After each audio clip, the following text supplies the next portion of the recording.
And in this short segment, I'm going to share with you the biggest reason that your heart's desire stays out of reach, and you can taste it, you can smell it, you can feel it, and you say you really want it, but you can't really get there. Hey, aloha, I'm Mark J, coming to you from our backyard here in beautiful Kauai, Hawaii.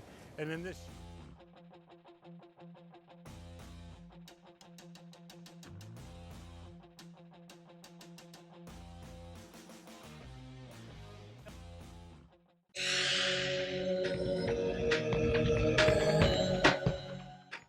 You know, the great book, Think and Grow Rich, was written by Napoleon Hill.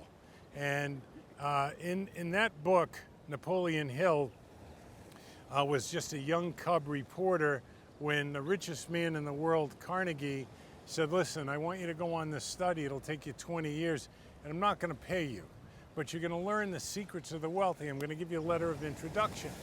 And so when I reached for my nightstand in 1992, when I was really failing miserably and the whole world crashed in on me, a cut and pay, my son came to live with me, I had my daughter on the weekends, raising two kids basically on my own. My mother went blind and, was a cluster.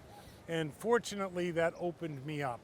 And I reached for Think and Grow Rich, and I started to turn my business around by applying all the principles. Because the man that gave me the book, W. Clement Stone, most of you never heard of him, he built the largest, most successful sales force in history. And Napoleon Hill, who I'm sure you know from Think and Grow Rich, was nothing. He was laboring in obscurity until he met W. Clement Stone. Stone trained me. And so I started to understand the principles, and because when he gave us the book, he said, this is not a book. He had this high-pitchy voice. He said, it's not a book, it's an exercise. Okay. And so I worked it as an exercise, and sure enough, I started making a few thousand extra a month, and then 5,000 or 6,000, and got up to 10, 12,000. And the economic destiny in my timeline destiny changed dramatically. I had the money to do what I wanted to do and the time to do it. And so I became somewhat obsessed with how did this 21-year-old hillbilly, and Napoleon Hill was a hillbilly from West by God, Virginia. He never even owned his own pair of shoes until he was 14. How did this hillbilly know what to ask the richest men in the world, the men that changed the economic destiny of the entire planet? And so as I did some research on it, I discovered that Carnegie gave Hill the book, The Master Key System.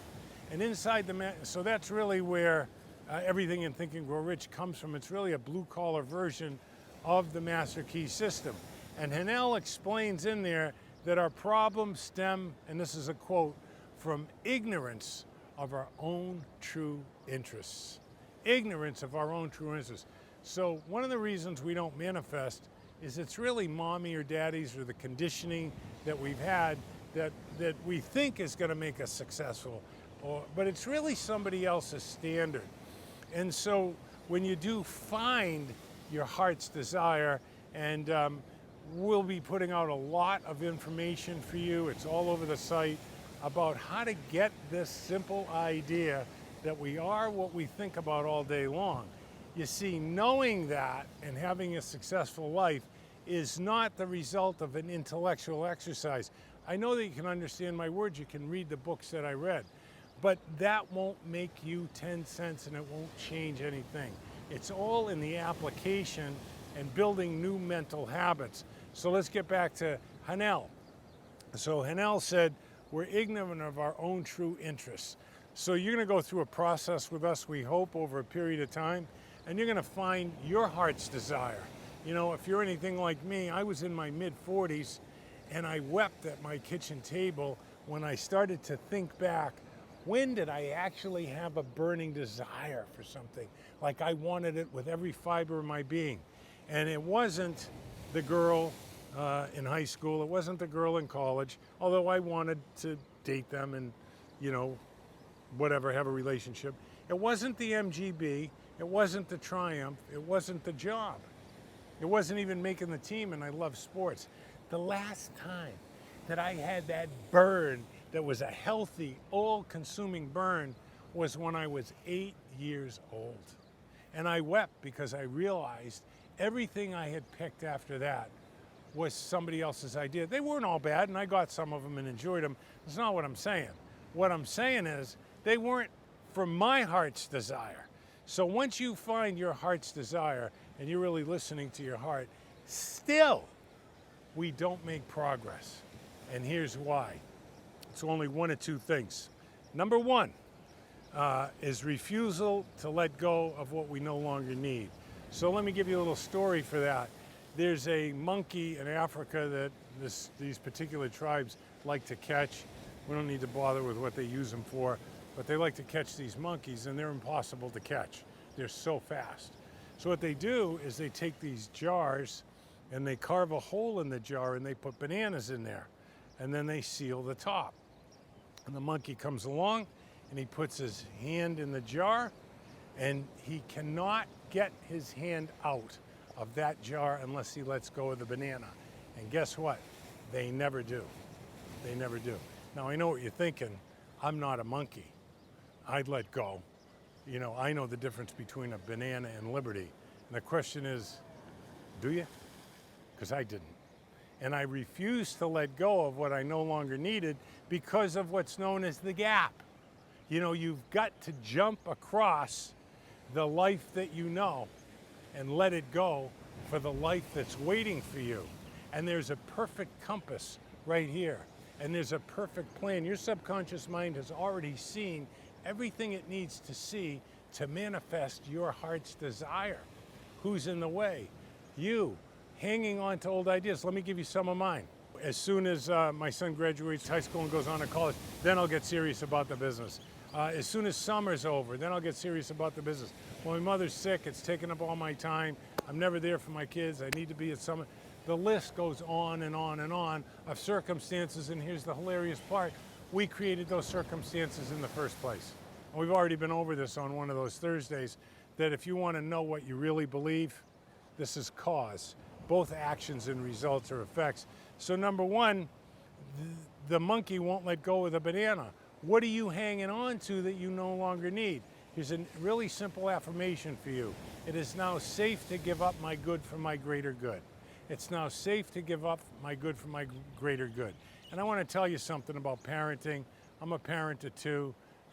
My wife, the fabulous Davine, she's a parent of two. And, you know, we're a blended family that has had some problems blending, okay? because both of us raised self-directed thinkers, and they're not interested in getting along at the cost of their heart's desire, which is beautiful. Anyway, so we refuse to let go of what we no longer need by making excuses about time or money. You know, I'm telling you, it's over in the blink of an eye. The second reason is we refuse to claim what's laying there for us. If your dream is good for you, doesn't take anybody else's good, it's derived through service, and it's in line with your understanding of universal mind, God, the creator, whatever you want to call it, then the heavens virtually open up. Now, this isn't any nonsense like The Secret, and all I have to do is think about it. Thank God that died a quick death.